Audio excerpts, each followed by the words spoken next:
Welcome back. Thank you all for tuning in. I'm Hudson Grey. Tonight, we're venturing deep into the untamed wilderness of British Columbia to unravel a chilling encounter that blurs the lines between reality and the inexplicable.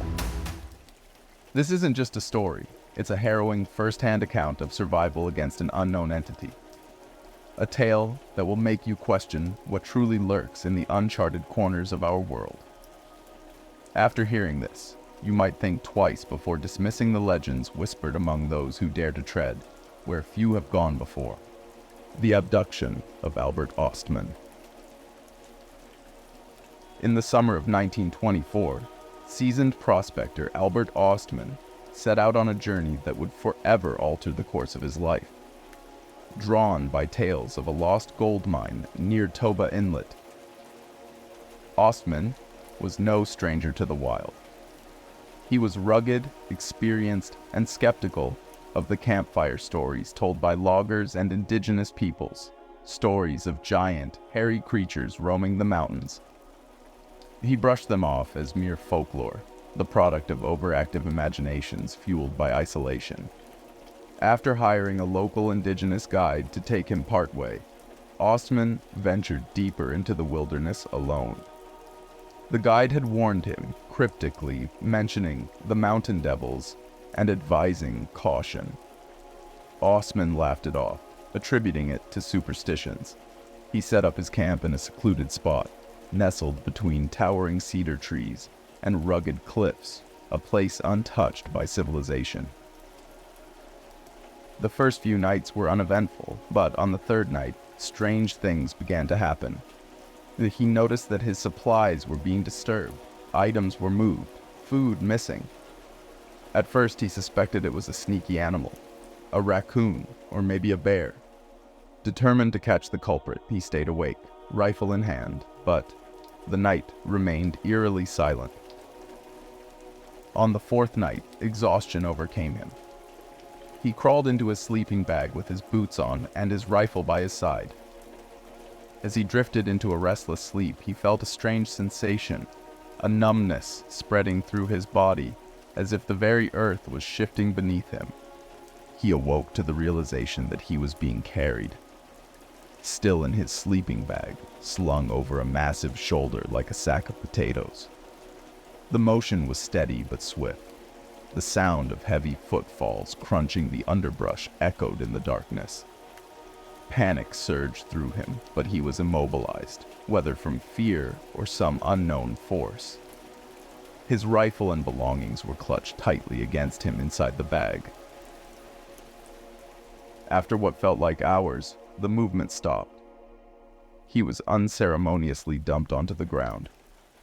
Peering out from his sleeping bag, he found himself in a small valley encircled by steep cliffs, a natural enclosure with only one narrow exit. The dawn light revealed 4 towering figures looming over him. They were unlike anything he'd ever seen. Giant, hair-covered beings standing upright like humans, but with distinctly ape-like features. Their eyes were deep-set, dark and intelligent. There were 2 adults, a male and a female, and 2 younger ones. The male stood over 8 feet tall, with a barrel chest and arms as thick as tree limbs. Ostman's mind raced. Were these the legendary Sasquatch? The mountain devils his guide had warned him about? The family communicated among themselves with grunts and gestures, occasionally glancing at him with what seemed like curiosity rather than hostility. They didn't harm him, but also showed no intention of letting him leave. Over the next 6 days, Ostman became their captive. The Sasquatch family maintained a routine, gathering food, interacting among themselves, but always keeping a watchful eye on him. Escape seemed impossible. The only exit was guarded by the massive male, and the cliffs were too steep to climb. He observed them closely, noting their behaviors. They ate roots, berries, and leaves, occasionally consuming meat from small animals. The young ones were playful yet cautious around him. The female seemed indifferent, but the male was always alert, his gaze penetrating. Desperation gnawed at Ostman. He devised a plan to regain his freedom. Remembering he had a tin of snuff tobacco, he decided to use it as a means of distraction. One evening, he took a pinch, making a show of enjoying it. The male Sasquatch watched intently, intrigued by the ritual. Ostman offered the tin to the creature. The massive being took it, mimicking Ostman's actions, but instead of taking a pinch, he swallowed the entire contents in one gulp. Moments later, the Sasquatch clutched his stomach, groaning in discomfort. Seizing the opportunity as the creature became incapacitated, Ostman grabbed his belongings and dashed toward the narrow exit. The female shrieked, a sound that echoed off the cliffs like a banshee's wail. The young ones scampered in confusion. Adrenaline fueled his ascent up the rugged terrain. He didn't look back, but he could hear the commotion behind him. The guttural roars of the male recovering, the frantic cries of the family. The forest seemed to conspire against him, branches clawing at his clothes, roots threatening to trip him. After hours of running, he collapsed near a logging road, exhausted and battered. A group of loggers found him the next day, disheveled and incoherent. He recounted his ordeal, but his story was met with skepticism and ridicule. The aftermath. For decades, Albert Ostman kept his experience to himself, fearing mockery and disbelief. It wasn't until 1957, over 30 years later, that he shared his story with a local newspaper and a Sasquatch researcher named John Green. His account was detailed and unwavering, even under intense scrutiny.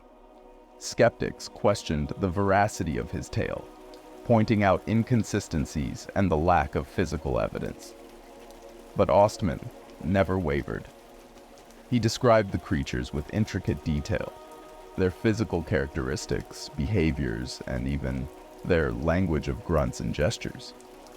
He passed a lie detector test, further fueling debates among enthusiasts and critics alike.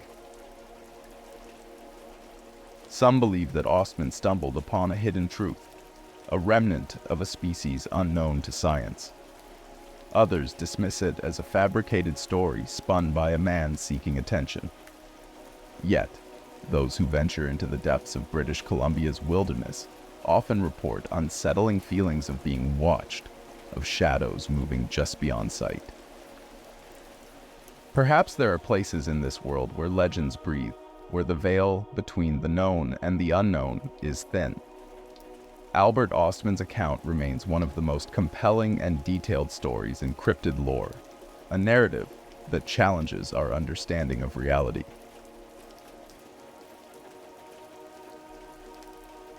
What lurks in the wilderness? Whether you accept his story or not, one thing is certain. The forests of British Columbia hold secrets that may never be fully understood. For those who dare to venture into these remote areas, heed the warnings of those who've come before. Not all who wander are lost, but some encounters can change your life forever. The next time you find yourself deep in the woods, remember Albert Ostman's tale. Keep your senses sharp and your mind open. Because sometimes the line between myth and reality isn't as clear as we'd like to believe. Thank you for joining us on this journey into the unknown. If tonight's story has left you questioning what's out there, don't forget to like, share, and subscribe. You are all greatly appreciated. Have you experienced something that defies explanation? Share your story in the comments below. Until next time, stay curious and stay vigilant. The world is vast and full of mysteries, and some secrets are hidden in the shadows, waiting to be discovered, or to discover you.